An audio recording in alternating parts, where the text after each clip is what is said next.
Hello and welcome to Fort Washington Insights Podcast. I'm Dan Carter, Senior Portfolio Manager. Today I'm joined by Nick Sargent and Austin Coomer. Nick is an economic consultant and former Chief Investment Officer, and Austin is a Portfolio Manager at Fort Washington. Today we're going to discuss recent market volatility and implications for investors. Nick, Austin, welcome. Nick, we'll start with you. So over the last several weeks, markets have been quite volatile and equity markets have declined. As we sit here today, the S&P 500 is down 17.5%, and NASDAQ is down over 27% year to date. Also this year, interest rates have increased sharply, leading to substantial declines in the bond market, with most market benchmarks down over 10% year to date. So first question is, what's your overall thoughts on the recent events, and especially what's been the root cause of the market weakness we've seen? Right. Well, as you indicate, Dan, it's been extraordinary volatility. And I would say, especially going back to the first Fed tightening in March, and then the second Fed tightening, in which two things happened. One, the Fed raised interest rates by 0.5 percentage point for the first time in about 20 years. And then Chairman Powell in the press conference signaled that the Fed could make similar moves in each of the next two meetings. So the way I think about what's going on is a good part of last year, the Fed was in denial that inflation would stay higher in the area where we are today. But the Fed began to change its views as we began this year. And so I would say what's going on right now, the Fed is now firmly in the camp that the most important thing is to bring inflation and inflation expectations down over time closer to its 2% average target. And I think what really has happened since the second Fed meeting is that investors who were still holding out hope that the Fed wouldn't have to move as aggressively have thrown in the towel. So they're now prepared that the federal funds rate could end the year closer to 2 3/4 or even 3%. And this is a significant change. And I think it's the primary factor for the stock market volatility. So a big question for markets is, will the Fed be able to get inflation back towards their target without causing a recession? So strong foundation of growth today is the consumer. We've got the best job market in years. Wage growth is strong. Does this give you comfort that a soft landing is likely, or how are you thinking about that? So the way I think about it is the following. First of all, let's say that the Fed follows through and matches the market expectations so that the federal funds rate today between 3/4 and 1% winds up the year closer to 3%. Well, the way I think about it is even if the Fed was successful in bringing down inflation and inflation expectations, say to around 3%, well, then you're basically saying that interest rates after inflation are pretty much zero. So in my career, I've never seen a recession when interest rates would be this low. I've learned that the U.S. economy is a highly resilient economy. So for this year, I'm not in the camp that we're headed for a recession. I think at the same time that the risk of recession is greater next year for two possibilities. One, if inflation doesn't come down and stays elevated, and I'm thinking, let's say it's running at a 4% plus rate, well, the Fed's going to have to do more than what's priced in. So you could have another leg down in the markets for that. But the other thing, and we can elaborate, is just the situation outside the U.S. is very, very uncertain. China has lockdowns for COVID. We've got the Ukrainian-Russian war, and that has major implications for the European economies that are highly dependent on Russia for energy. So the two other major economies of the world, there's a greater risk of weakness there. So a difficult spot for the Fed could be if growth does slow, based on the tightening that is already built into the market, plus the factors you just talked about, but inflation remains stubbornly high. How do you think they would react to a situation like that? In that type of situation, it's clear to me right now, based on what the Fed is saying, that their primary emphasis now is to rein in inflation and inflation expectations. This is very different from what we were hearing from the Fed, last year, where they were signaling that it was maximum employment.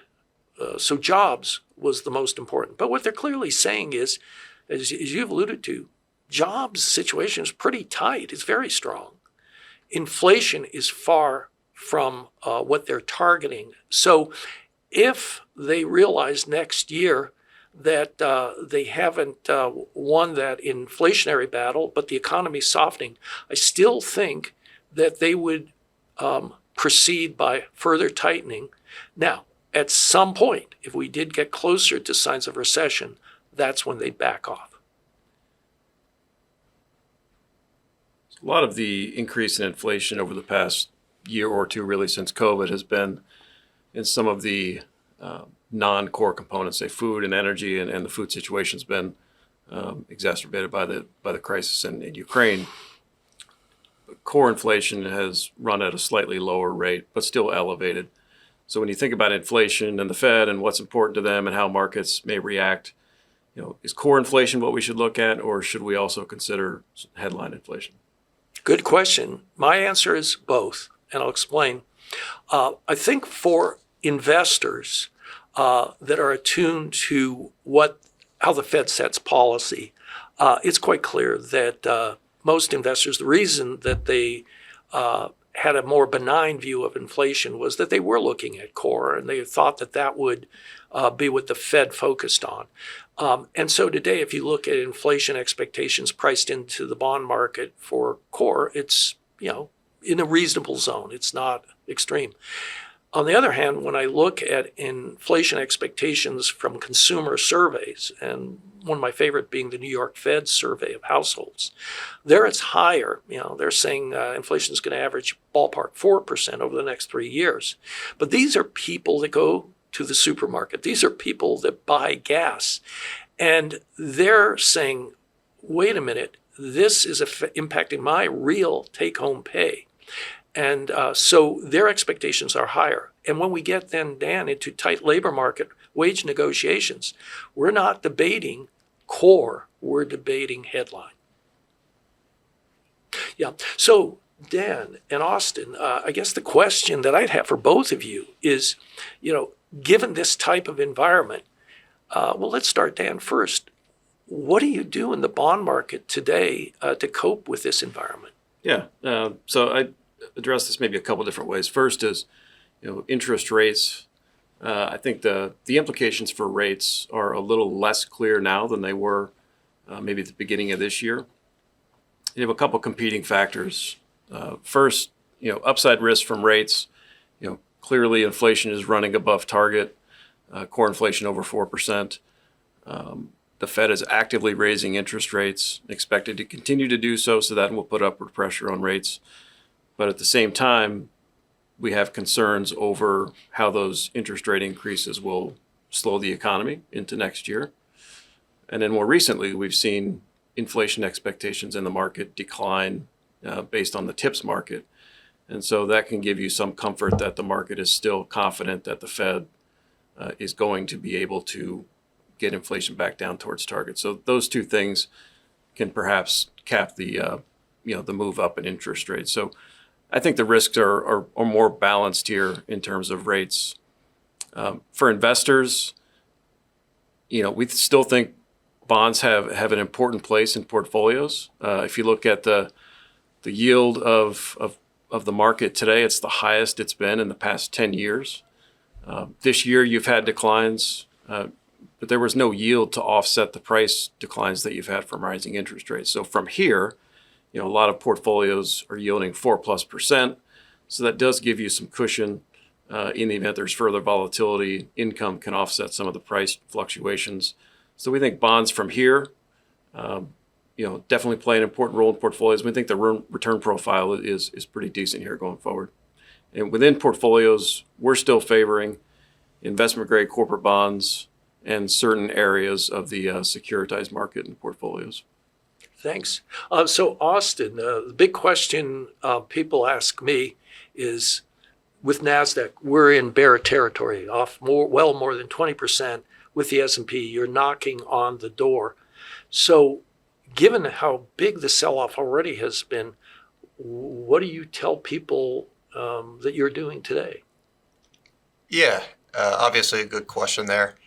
I think it really starts with two things. First, fundamentals. Second, what's priced in, right? So let's look at the first one. As we think about fundamentals, earnings growth this year is still pretty good.